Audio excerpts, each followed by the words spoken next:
vice-premier ministre, ministre du Plan et de la coordination de l'aide au développement Guy Nyimbo est arrivé le mercredi 6 novembre à Goma, en route pour Bukavu, dans la province du Sud Kivu, pour une mission conjointe avec le représentant résident du PNID en RDC, Damien Mama, destinée à la supervision et à la remise de certaines infrastructures, écoles, centres de santé et bâtiments administratifs construites dans le cadre du programme de développement local de 145 territoires dans les provinces du Sud Kivu et Tanganyika qui font partie du bloc de 9 provinces de la RDC où ce programme est exécuté par le PNUD. Durant son court moment de transit à Goma, le VPM s'est brièvement entretenu à Serena Hotel avec le gouverneur militaire du Nord Kivu, Constant Dima Kangba, en présence du ministre provincial du Plan et du maire de la ville. Il s'agit d'une première mission capitale du VPM Guy Nyimbo qui tient à se rendre personnellement compte du problème qui s'y pose dans l'exécution du PDL 145 territoires, programme phare du gouvernement qui symbolise la vision du président de la République, Félix Tshisekedi Tshilombo, de promouvoir le développement socio-économique du pays à partir de la base.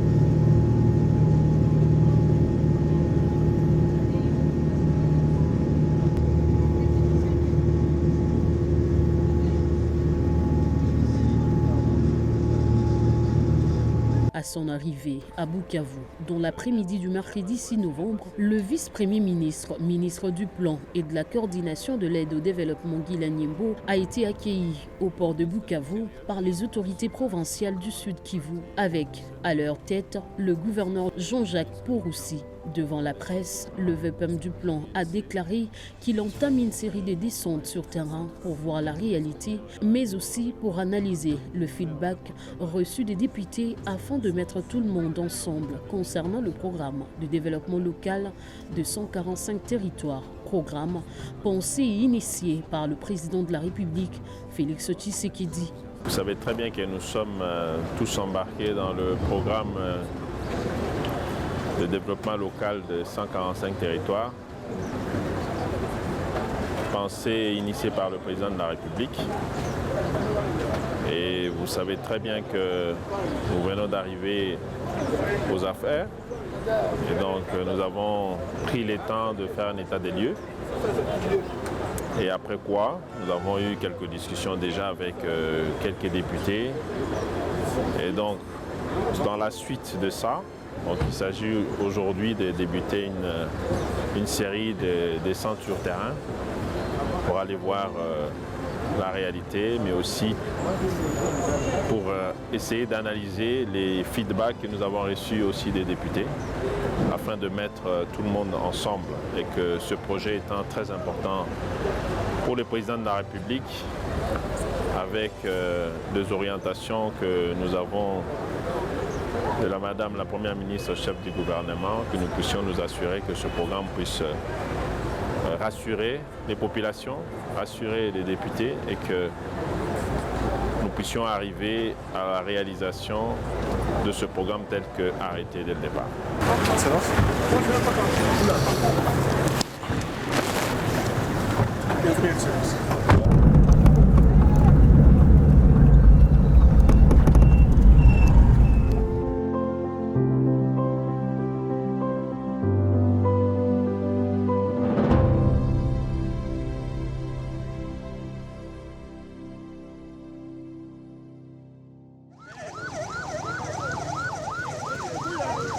C'est le jeudi 7 novembre 2024 que le vice-premier ministre, ministre du Plan Guy Nyimbo a débuté son itinérance avec la remise officielle de l'épée Marwale avant de visiter l'épée Mwamikazi dans les territoires de Walungu. Sur place, le vice-ministre, ministre du Plan et de la Coordination de l'aide au développement Guy Lanyimbo, a présidé la cérémonie de remise officielle de l'école primaire Marwali à Kaziba Cheferi, dans les territoires de Walungu, à environ 45 km de Bukavu, chef-lieu de la province du Sud Kivu. Cette cérémonie s'est déroulée en présence du représentant résident du PNUD en RDC, Damien Mama, du gouverneur du Sud Kivu, Jean-Jacques Porouzi, du Mohamik local, Durk Madjiri, de responsables de l'école, des élèves et de la population, tous heureux de vivre ces moments exceptionnels dans leur territoire. Nous sommes venus ce matin pour honorer la parole du chef de l'État devant les honorables députés, devant les grands chefs des Kaziba, le gouverneur lui-même, et nous sommes accompagnés par le PNUD, le Programme des Nations Unies pour le développement. Aujourd'hui, on en parle en agence, mais en réalité, qui nous accompagne dans beaucoup de projets ici dans notre pays, le nom que simplement l'indique. Et donc, nous sommes très heureux aujourd'hui parce que la parole du président, comme je vous l'ai dit, et ça a été répété ici, c'est une parole à honorer. Et aujourd'hui, nous sommes très heureux de voir que ces bâtiments sont aujourd'hui disponibles pour que les élèves puissent les occuper. Et nous voulons dire plus que ça. Parce qu'au-delà de l'école, parce que vous le savez très bien, la question de la gratuité de l'enseignement, c'est une innovation du président de la République, en tout cas en termes de la mise en œuvre. Et pour suivre sa réalisation, bien évidemment, il faut continuer à mettre les écoles à disposition de tous les territoires et de tous les coins de la République. Et rassurez-vous, parce que j'ai entendu évidemment le succès des écoles avec le nombre qui augmente, nous nous attendions à ça. Et rassurez-vous que cela va continuer, le processus de mise à disposition des écoles va continuer parce qu'il faut savoir que le PDL, ce n'est qu'un programme. À côté de ça, il y a le ministère de l'Éducation qui a aussi d'autres programmes dans le cadre des constructions des écoles. La qualité aujourd'hui est notre focus pour que ces écoles soient des écoles de qualité en termes de formation. Parce que la République, elle est grande et votre province déjà ici, j'ai parcouru ces kilomètres ce matin, c'est un grand territoire et il faut que ce territoire soit nourri, il faut que ce territoire développe toutes ses capacités, ses richesses et qu'elle compte parmi les grandes provinces dans cette République. Et il faut que les filles et les fils de ce coin puissent être eux-mêmes à la manœuvre. Nous sommes à l'époque du président Félix Antoine Tshisekedi Tshilombo qui a promis et qui va réaliser comme ce que nous vivons ce matin. Donc ça sera fait. Tout ce qui a été promis, toutes les écoles, les bâtiments, ça sera fait. Et donc, pour ce qui reste pour la province du Sud Kivu, ça sera quelque chose qui sera réalisé et en bonne et due forme. Voilà ce que je voulais vous apporter, les assurances, parce que vous avez choisi le président de la République dans tout ce qu'il vous a adressé comme message et comme promesse. Et en tant que gouvernement aujourd'hui conduit par Madame Souminwa, chef du gouvernement, nous sommes là pour que nous puissions rendre réel tout ce que le président de la République a annoncé. Je vais à mon tour les remettre dans les bonnes mains de celui qui gère la province avec son propre. Merci beaucoup, Excellence, Monsieur le Vice-Premier ministre. J'ai reçu, vous le voyez, l'école, la main de l'organisation spéciale ici, le président de la République. C'est avec un honneur et un grand plaisir que je le remets à mon tour à notre ministre en charge d'enseignement primaire, secondaire et technique, Madame Tidjanga. Vous avez cette responsabilité. Après avoir reçu officiellement le clé de sa nouvelle école, Charlène Aksanti Mouangaré, directrice de l'épée Marwali, a presque les larmes de joie qui lui coulent des yeux. La jeune directrice de l'EP Maroualé, dans sa belle tenue de tussipagne à l'africaine, n'avait sans doute jamais rêvé de vivre un jour une aussi immense joie d'être honorée et qui voit dans la présence de toutes ces personnalités le témoignage de leur engagement envers l'éducation des enfants et leur soutien à l'EP Maroualé. Merci beaucoup à nos autorités. Il fait longtemps que nous sommes en train de souffrir. Là où nous étions, quand il pleuvait, les élèves prenaient fuite dans des quartiers, je ne sais où, vraiment nous étions en souffrance. Mais je dis vraiment merci au président de la République démocratique du Congo. Je dis président à notre première ministre qui est ici représentée par le vice-ministre des Plans. Je dis merci beaucoup à notre gouverneur, merci beaucoup à notre papa Mohamed de la chefferie de Gaziba, merci au chef de groupement. Merci beaucoup. En remettant le clé de l'école entre les mains de la directrice, les autorités ont prodigué aux bénéficiaires le bon conseil de toujours gérer en bon père et bonne mère de famille ces infrastructures. Avec ces nouveaux bâtiments, cette école qui comptait avant 150 élèves, dont 80 filles, passe à l'effectif de 262 élèves, dont 160 filles. Par ailleurs, Charlène Accenti, qui gère cet enseignant, a une épine sur le pied. Elle éprouve de difficultés et on parle avec espoir d'être entendue. Dans la cour de l'école, bâtie sur le versant d'une colline, les enseignants et les élèves, bien rangés devant leurs beaux et nouveaux bâtiments, chantent aussi leur joie en remerciant le président de la République.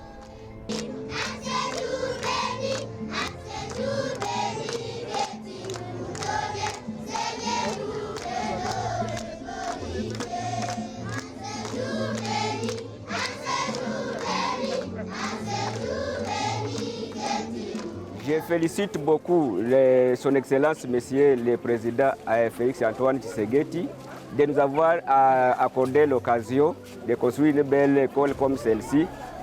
Auparavant, ça a été un miracle d'école qui était ici. Quand il pleuvait, les enfants se mettaient debout et couraient comme des abeilles. Mais jusqu'à présent, nous sommes en train de rayonner avec la joie de voir nous sommes sélectionnés dans les 145 territoires. Et voilà les bijoux école qui est construite aujourd'hui. Et tous les enfants que les parents sont très contents de voir la meilleure école qui est ici pour une meilleure éducation et de qualité. Nous félicitons aussi le gouvernement congolais de continuer à soutenir les autres écoles qui sont dans les mauvais états. Je parle au nom de tous les parents qui ne sont pas là, mais moi je les représente. Nous remercions d'abord le président de notre République, Félix Antoine Tshisekedi Tshilombo. Nous les remercions, nous continuons toujours à dire merci. Auparavant, notre école était, si je peux le dire, construite en paille. Mais maintenant, aujourd'hui, notre école est bien construite déjà. Nous pourrions dire grand merci à notre président de la République et aux autres membres aussi. Nous, étant comité des parents, nous continuerons à gérer ou à garder notre école convenablement.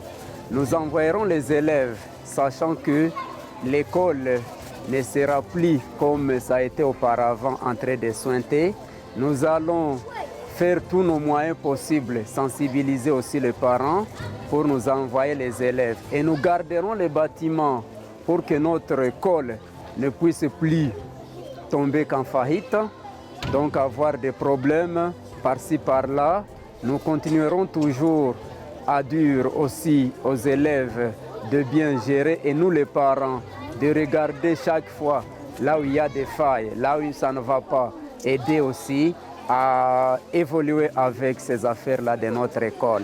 Après la remise officielle de clés à la directrice de l'EP Maroualé, le VPM et toute la délégation qui l'accompagnait se sont entretenus avec le Mwami de Kaziba avant de visiter l'EP Mwami Kazi qui attend d'être équipé en mobilier avant sa remise officielle aux bénéficiaires.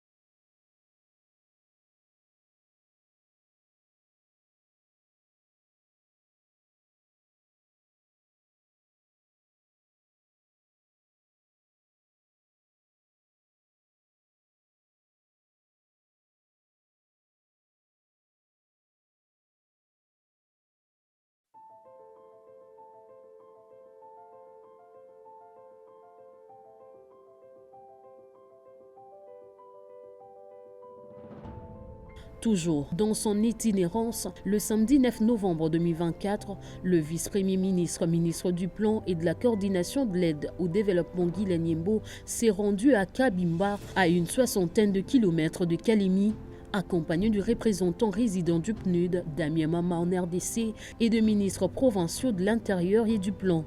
Cette visite de terrain s'inscrit dans le cadre du suivi du programme de développement local de 145 territoires, programme phare du gouvernement congolais visant à impulser un développement inclusif dans les zones les plus éloignées.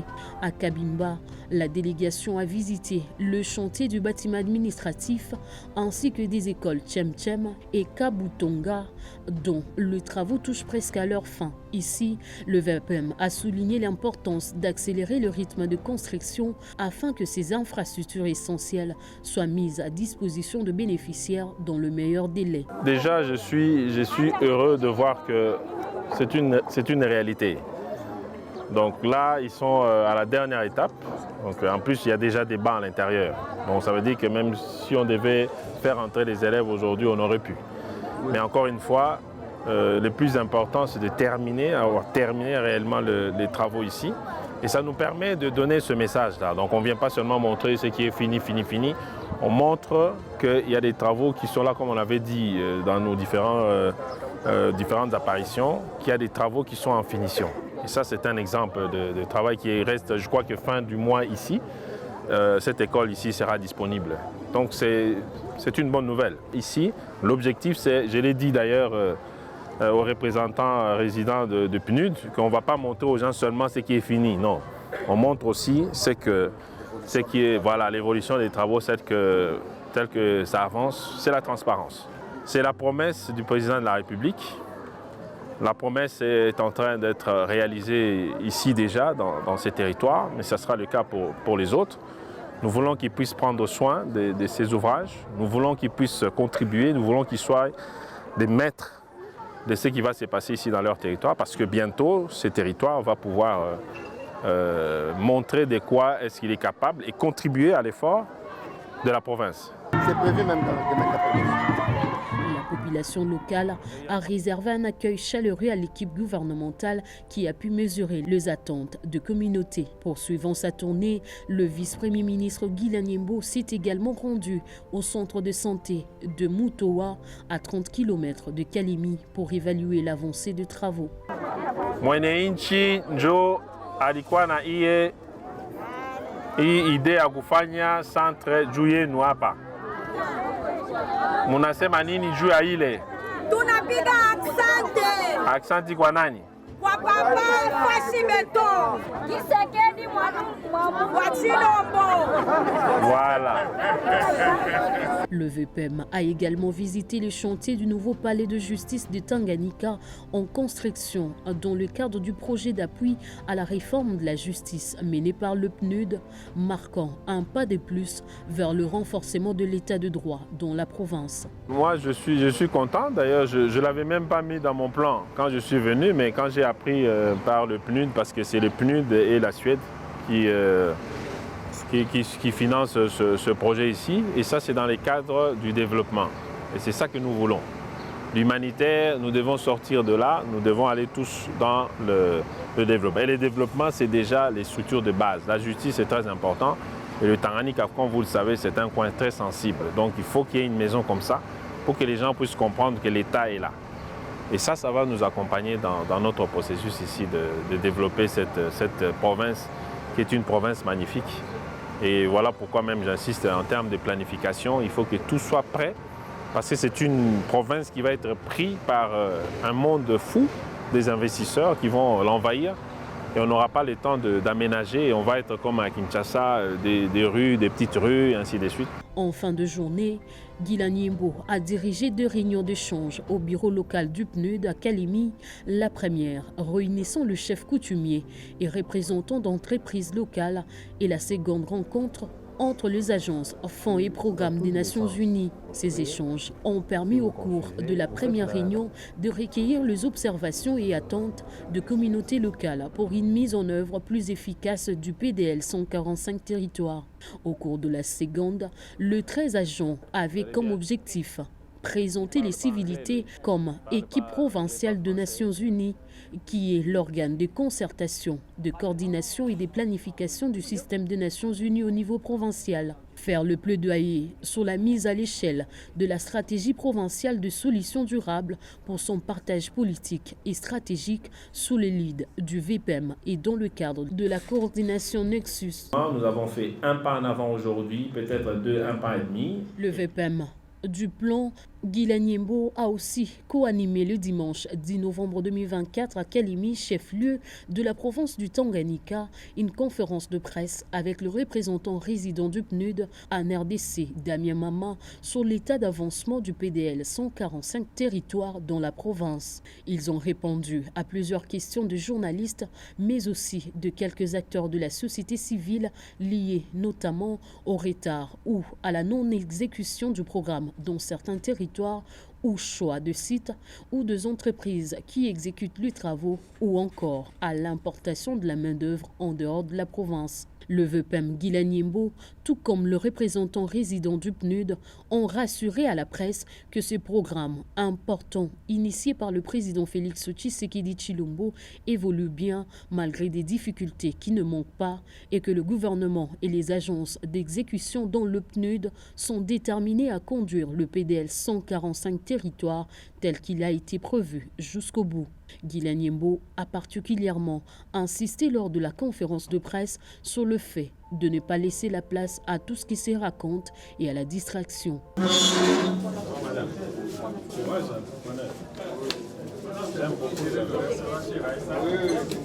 Le VPEM du plan et de la coordination de l'aide au développement Guy Nyembo et les représentants résidents du PNUD en RDC, Damien Mama, ont poursuivi leur mission de supervision du programme de développement local de 145 territoires en visitant quelques ouvrages en cours de construction à Kongolo, à 320 km de la ville de Kalimi, dans la province du Tanganyika, lundi 11 novembre 2024. Ils ont visité le chantier des 3 écoles dont Epé Mapema, Epé Oumeme, Epé Banapabo et du centre de santé Mankoto. Dans ces sites, les travaux ont débuté entre juin, juillet, août et septembre 2023. Mais ils ont connu des problèmes de divers ordres au démarrage, notamment les difficultés d'acheminement de matériaux dans cette zone enclavée, la main-d'œuvre locale peu qualifiée et refus d'importation de la main-d'œuvre en dehors du territoire ou retard causé par le pluie. Le vice-premier ministre Guy Nyembo a interpellé les entreprises qui exécutent les travaux pour qu'elles sachent assumer correctement et pleinement leurs responsabilités pour faire accélérer les travaux. Au bureau du territoire de Kongolo, où la délégation a reçu les doléances de l'administrateur du territoire avant de visiter les chantiers, le VPEM a rassuré les autorités locales ainsi que la population venue nombreuse pour l'écouter que le PDL 145 territoires, programme initié par le président Félix Tshisekedi Tshilombo pour promouvoir les développements sociaux et économiques du pays à partir de la base, va se poursuivre non seulement à travers la construction des écoles, centres de santé et bâtiments administratifs, mais aussi le route des dessertes agricoles pour le développement de l'agriculture, le renforcement de compétences pour développer les économies locales. Cette visite de terrain dans ces territoires enclavés va sans nul doute donner une nouvelle allure au PDL 145 territoires. Le vice-premier ministre, ministre du Plan, s'est adressé au terme de sa mission à la population des Kongolos devant l'ancien bâtiment administratif du territoire avant le retour de la délégation à Kinshasa le mardi 12 novembre 2024. Nayuake viko iko magumu sana, manjia haiko, me manjia iko nafika.